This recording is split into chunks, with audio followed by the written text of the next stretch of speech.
Class है वो हम नेक्स्ट टॉपिक फिर से कंटिन्यू करेंगे, some basic concept of chemistry. तो इसमें हमारा जो पहला टॉपिक है वो है क्या, मैटर।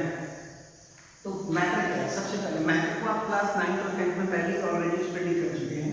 तो मैटर क्या है? Matter is anything which has its own mass, which occupies space and which can be perceived bye sense. कोई भी ऐसी चीज जिसका अपना मास हो, जो स्पेस ऑक्यूपाई करती है और साथ साथ जिसे हम अपने सेंसेस से परसीव कर सकते हैं, यानी टच करके फील करके, उसे हम क्या कहेंगे, मैटर कहेंगे। तो देखिए फॉर एग्जांपल ये ब्लैक बोर्ड या चौक का टुकड़ा, उसका अपना एक मास है, उसकी एक क्वांटिटी। दूसरी चीज क्या है, ऑक्यूपाई स्पेस। अगर एक ब्लैक बोर्ड है या चौक है कहीं भी रखा है तो वो स्पेस ऑक्यूपाई करती है और साथ साथ उसे हम टच करके फील कर सकते हैं। फॉर एग्जाम्पल अगर हम एयर की बात करें तो एयर विजिबल नहीं होती, लेकिन फिर भी एयर का मास होता है, वो भी स्पेस ऑक्यूपाई करती है और साथ साथ जो है एयर को हम फील कर सकते हैं। जैसे आप एयर को क्या है बलून में फिलअप कर सकते हैं और उसका मास निकाल सकते हैं, ठीक है।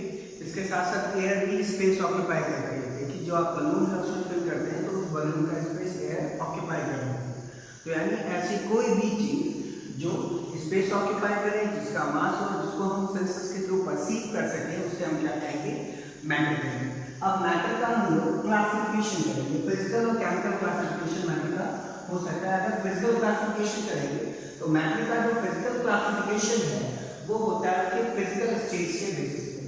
तो बेसिकली मैटर को हम 3 फिजिकल स्टेज के बेसिस पे क्लासिफाई करते हैं। पहले से पता है सॉलिड, लिक्विड और गैस। नेक्स्ट स्टेज भी हम लोग पढ़ेंगे प्लाज्मा स्टेट, और एक फिफ्थ स्टेट भी होती है जिसको हम कहते हैं बोस-आइंस्टीन कंडेंसेट, जो आगे आपको हायर क्लासेस में पढ़ने को मिलेगी। तो सॉलिड, लिक्विड, गैस और प्लाज्मा स्टेट। प्लाज्मा स्टेट में सॉलिड, लिक्विड और गैस से आप पहले से अध्ययन। अगर कोई सब्सटेंस या कोई मैटर सॉलिड स्टेट में है तो अब उसको कैसे डिफाइन करेंगे कि उसके पार्टिकल्स जो है वो बहुत नियर अबाउट होंगे, उनके बीच में पार्टिकल के बीच में स्पेस कम होगा, इंटर पार्टिकल अट्रैक्शन फोर्स बहुत ज्यादा होगा और साथ साथ उनका शेप और वॉल्यूम जो है वो क्या होगा, फिक्स होगा। अगर हम लिक्विड की बात करें तो लिक्विड के मॉलिक्यूल्स के बीच इंटर पार्टिकल अट्रैक्शन फोर्स कम होता है, मॉलिक्यूल एक दूसरे को अपनी तरफ कम अट्रैक्ट करते हैं, जिसकी वजह से इनके बीच में क्या होता है, स्पेस होता है। और स्पेस होने की वजह से इनका शेप फिक्स नहीं होगा, लेकिन क्या होगा, वॉल्यूम फिक्स होगा, क्योंकि इनके पार्टिकल्स मूव करते रहते हैं स्पेस होने की वजह से। पार्टिकल के बीच स्पेस होने की वजह से पार्टिकल्स अपने प्लेस से मूव करते रहते हैं, इस वजह से इनका फिक्स शेप नहीं होता। अगर आप किसी लिक्विड को ट्रायंगल कंटेनर में डालेंगे तो ट्रायंगल हो जाएगा। अगर उसको क्या कहते हैं, अगर किसी लिक्विड को आप क्या कहते हैं सर्कुलर कंटेनर में डालेंगे तो सर्कुलर हो जाएगा, राउंडेड कंटेनर में डालेंगे तो राउंड शेप ऑक्यूपाई करेगा। यानी लिक्विड को जिस भी शेप के कंटेनर में आप डालेंगे उसका शेप वो ऑक्यूपाई करेगा। गैस के मॉलिक्यूल्स के या गैस के पार्टिकल्स के बीच इंटर पार्टिकल स्पेस बहुत ही कम होता है, नेग्लिजिबल होता है, जिसकी वजह से इनके गैसेस के मॉलिक्यूल्स बहुत ज्यादा मोबाइल होते हैं, वो एक दूसरे से मूव करते हैं, तो ना ही इनका शेप फिक्स होगा ना ही इनका वॉल्यूम फिक्स होगा। अब हमारी जो न्यू स्टेट है वो है प्लाज्मा स्टेट। ये डिफरेंट स्टेट है। तो इसमें होता क्या है, देखिए हमने यहाँ पर लिखा भी हुआ है बहुत आसान सी भाषा में, gases at high temperature contain gases ions and free electron. High temperature पर जो गैसेस होती है वो गैसेस आयंस और फ्री इलेक्ट्रॉन कैरी करती है। उस कंडीशन में जो सब्सटेंस की स्टेट है उस स्टेट को हम क्या कहते हैं, प्लाज्मा स्टेट। यानी गैसेस के आयंस होंगे और उसमें गैस के फ्री इलेक्ट्रॉन होंगे, तो ये हो गई हमारी प्लाज्मा स्टेट। अब हम बात करेंगे मैटर की केमिकल क्लासिफिकेशन की। तो अगर मैटर को केमिकली क्लासिफाई किया जाए तो हम 2 सब्सटेंस में क्लासिफाई करते हैं, प्योर सब्सटेंस और मिक्सचर। तो सबसे पहले हम प्योर सब्सटेंस करेंगे। तो प्योर का मतलब क्या हो गया, यूनिक, जिसमें किसी तरह की कोई अन्य सब्सटेंस ना। तो pure substance are the substance which are made up of one kind of particles. वो एक ही तरीके के पार्टिकल्स यानी एटम्स या मॉलिक्यूल्स से मिलकर बने हैं। अब हम एलिमेंट की बात करें तो elements are the pure substance which are made up of one kind of atom.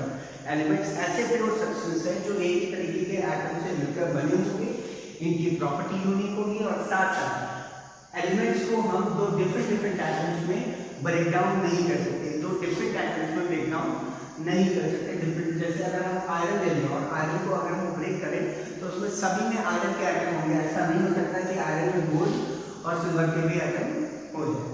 तो सभी जो एलिमेंट्स हैं वो प्योर स्टेट में पाए जाएंगे, साथ साथ उनमें क्या होगा, सॉरी सभी जो एलिमेंट्स होते हैं वो प्योर सब्सटेंस होते हैं और उनमें एक ही तरीके के पार्टिकल्स होंगे। अब देखिए क्या होता है, कुछ एलिमेंट्स ऐसे भी होते हैं जिनमें दो सेम एटम्स कंबाइन हो जाते हैं और मिलकर के मॉलिक्यूल बना देते हैं। ठीक, जैसे हाइड्रोजन में दो H एटम कंबाइन होंगे और हाइड्रोजन का मॉलिक्यूल बना लेंगे।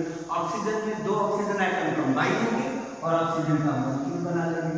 इसी तरह से अगर सल्फर की बात करें, एक एटम कंबाइन होंगे और S8 यानी सल्फर का मॉलिक्यूल बना लेंगे। अब हम बात करेंगे कंपाउंड। तो कंपाउंड्स हैं, compounds are the pure substance. Compound भी प्योर सब्सटेंसेस हैं जो डिफरेंट काइंड ऑफ एटम्स के एक स्पेसिफिक रेशियो में, बाय मास रेशियो में ऐड होने पर फॉर्म होते हैं, तो वो कहलाते हैं कंपाउंड। तो हम ये कह सकते हैं कि compound are the substance which are made up of one kind of molecules and these molecules are made up of different kind of atom. तो अगर हम बात करें H2O, अगर हम बात करें H2O, तो यहाँ पर H का मास कितना होता है 1 और 2 H है, तो इनका मास कितना होगा 2, और ऑक्सीजन का मास निकाल करें तो कितना होगा 16, तो 1/8 मास ऑफ H और मास ऑफ O, तो कितना हो जाएगा 1/8 या 1:8। तो कंपाउंड्स क्या है, तो कंपाउंड्स ऐसे प्योर सब्सटेंस है वो जो डिफरेंट एलिमेंट्स के एटम्स के एक फिक्स बाय मास रेशियो में मिलकर क्या कहते हैं बनने से तैयार होते हैं, तो ये हो गए compounds.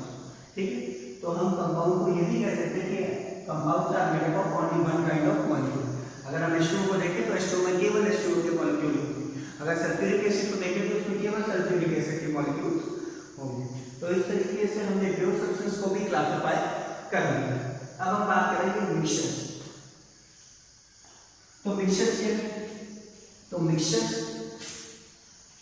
Are the substance which are made up of two और डिफरेंट प्योर सब्सटेंसेस या टू और डिफरेंट एलिमेंट्स और कंपाउंड इन एनी रेशियो। जब दो या दो से ज्यादा सब्सटेंसेस को, एलिमेंट्स को या कंपाउंड्स को किसी भी रेशियो में अगर हम मिलाते हैं तो वो कहलाता है होमोजेनियस मिक्सचर, सॉरी वो कहलाएगा मिक्सचर।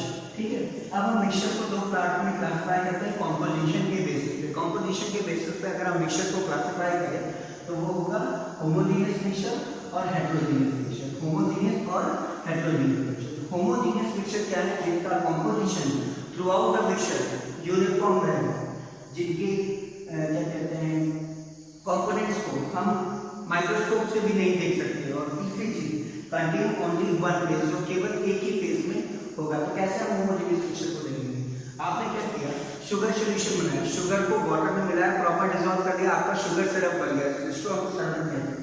तो अगर आप देखेंगे जब अगर शुगर प्रॉपरली डिसॉल्व हो गई है वाटर में, तो हर जगह और शुगर और वाटर का जो कंपोजिशन है, जो क्वांटिटी है, वो सेम रहेगी। इसलिए आप कहते हैं कि यूनिफॉर्म मिक्सचर, यूनिफॉर्म कंपोजिशन। तो होमोजेनियस मिक्सचर में कंपोजिशन हमेशा यूनिफॉर्म रहेगा। दूसरी चीज कांट सी बाय माइक्रोस्कोप, अगर आप देखना चाहेंगे तो माइक्रोस्कोप से भी और वाटर और शुगर के मॉलिक्यूल को आसानी से आप अलग अलग नहीं देख सकते। और आप देखिए क्या हुआ, आपने शुगर को वाटर में मिलाया, शुगर थी सॉलिड फेज में, वाटर था लिक्विड फेज में, लेकिन जो सिरप तैयार हुआ वो सिरप कैसा था, केवल लिक्विड फेज में ही था।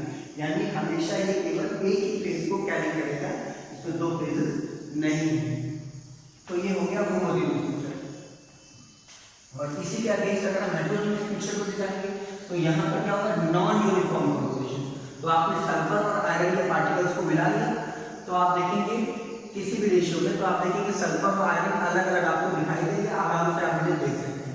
इसी तरह से माइक्रोस्कोप से और नेकेड आई से भी आप इनको देख पाएंगे, और इनमें दो अलग अलग फेज होंगे। जैसे आपने सैंड को पानी में मिलाया तो सैंड पानी में मिलेगी, तो सैंड सॉलिड स्टेट में रहेगी, और पानी लिक्विड स्टेट में रहेगा, वाटर लिक्विड स्टेट में रहेगा, तो दो अलग अलग फेजेस हो जाएंगे। तो इस तरीके से मैटर का जो क्लासिफिकेशन है, फिजिकल और केमिकल क्लासिफिकेशन, वो खत्म होता है। हम नेक्स्ट लेक्चर में आगे नेक्स्ट टॉपिक को एक्सप्लेन करेंगे। अगर आपको किसी तरह की कोई क्वेरी या किसी तरह की कोई प्रॉब्लम होती है तो यूट्यूब के चैनल पे जाकर के आप कमेंट में उसको ऐड कर सकते हैं, हम उसको सॉर्ट आउट करेंगे, या फिर व्हाट्सएप पे भी आप अपना कमेंट दे सकते हैं। Thank you class.